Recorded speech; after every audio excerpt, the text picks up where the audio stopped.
Hey guys, it's Daniel fucking G crushing it at regionals today. Sadly, I can't participate today in the main event. Wanna know why? The school sucks, you know.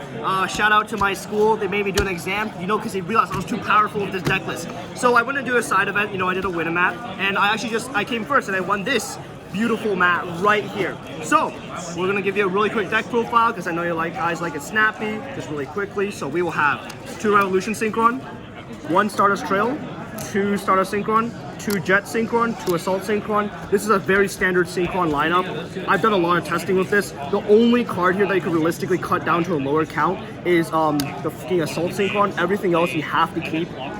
Although, if you are playing a lot of the Synchro overtakes, you can play less of this. However, this is like the ideal ratio.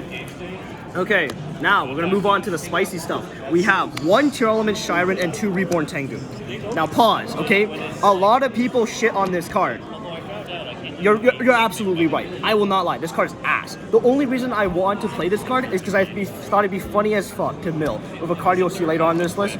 Reborn Tengu, honestly, this card either overperforms or underperforms like hell. Really big problem with Reborn Tengu is that, well, it's wastes your normal summon, which is sometimes very integral to the strategy. Moving on, we have 1 Griffin Rider. Griffin Rider makes sense, gotta play it. 2 Rite of Aramesir and 3 Water Enchantress. This should be at 3. This is the 3rd Tier Element. Well, this is literally what Tier Element Shiren is.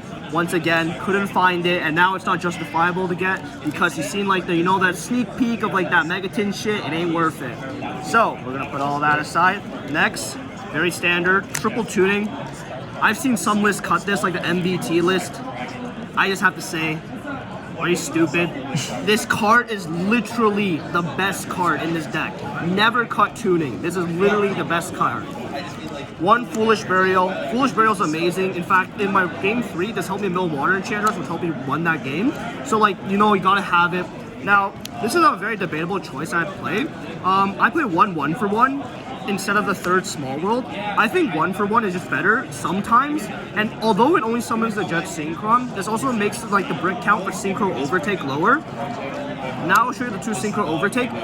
Personally, I might cut this card. I do think the 3rd Small World might just be worth it and maybe cut this for a Rite of Aramesir. Synchro Overtake has just always been like a kind of okay card. You have to play it with the Reborn Tengu version, but honestly, I think Reborn Tengu just isn't it for me. The only reason, as I explained before, I might go back to the time I was playing Sakitama before when I was playing this like the pre-release version.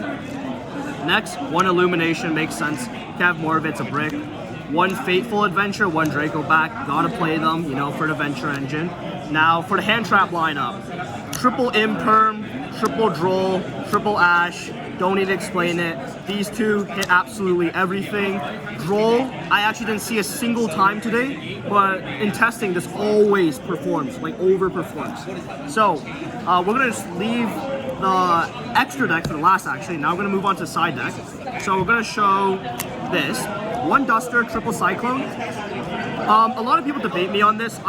And they're absolutely right, by the way. You should only be either playing triple Cyclone or double Cyclone, 1 Duster. The only reason I'm playing triple Cyclone and 1 Duster is because I wanted to flex my secret rare Heartbeast Feather Duster 1st edition. That's right, guys. I'm a sellout. I have no soul, right? That's why I'm playing this. Actually, I'm joking. Sometimes it's better to just have one of these spot removals in your side just for like a quick blowout against like a deck. And Cosmic Cyclone, they hit a lot of matchups. Runic, Labyrinth, you know, it's always good. Next, I play a lot of 2-ofs in the side deck. I play 2 Dark Ruler No More, 2 Nibiru, and 2 Kurikara. All of these are meant for like going second like as cards, right? So makes really a lot of sense for me at least because I don't really want to see any, like never do I want to see 2 of these in my hand, which is funny because I got Kurikara twice today with 2 in my hand, which actually beat Hugh, the cameraman. Let's go, you suck shit. I'm joking. But this card is amazing. Nib, I like the card, but like it just doesn't do as much. Dark Ruler, like I might just go and bump this to a 3rd if I feel like it, but for now I like this ratio, I'll stick with it. Next, triple Ghost Bell. This should be Dogwood. Couldn't find Dogwood. I mean, yeah, honestly, this card's still pretty good though. Hits a lot of matchups. Hits like the weird rogue matchups too. And also, this helped me stop the Cell Stardust, which helped me win the game, which is pretty good. Next, we have 1 Call By, 1 Illegal Knight. Called By is too weak going first in this deck, so you actually want to get rid of it. And it's like more of a good insulator going second. And a Legal Knight helps you break boards. And also sometimes in the combo you don't want to get rid of Griffin Rider, so you have to play a Legal Knight. Next, for the spicy, I'm joking, this shit's so boring. It's like the regular synchron deck. 1 Herald of Arclight, 1 Junk Speeder, 1 Jet Speeder, like all of this shit, like at this point, these are like the golden ratios of this deck, okay? I don't want to, if I see any of you guys cut this shit, like I don't care. Only like kind of contentious choices here that I could cut are like these two. The rest, just go look up any other deck profile if you want to see like the rest of this stuff, okay? Like don't net deck me. You're like stupid if you do so. The only 3 cards you can like maybe contend are like these. So, well, Crimson Dragon you have to play, but these 4. This is like honestly, a lot of people say you don't have a lot of flex spots in this deck. You do. You have 4 flex spots, okay? This is your Calamity target, okay? Calamity target being any level 12. I think this is the best one. I see some people playing Lulu Will-O-Wisp. I see some people playing stuff like Final Sigma.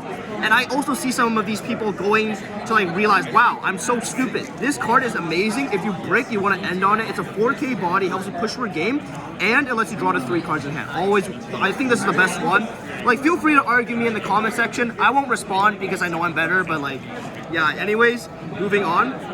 1 Shooting Riser Dragon. I think Shooting Riser is actually an amazing card.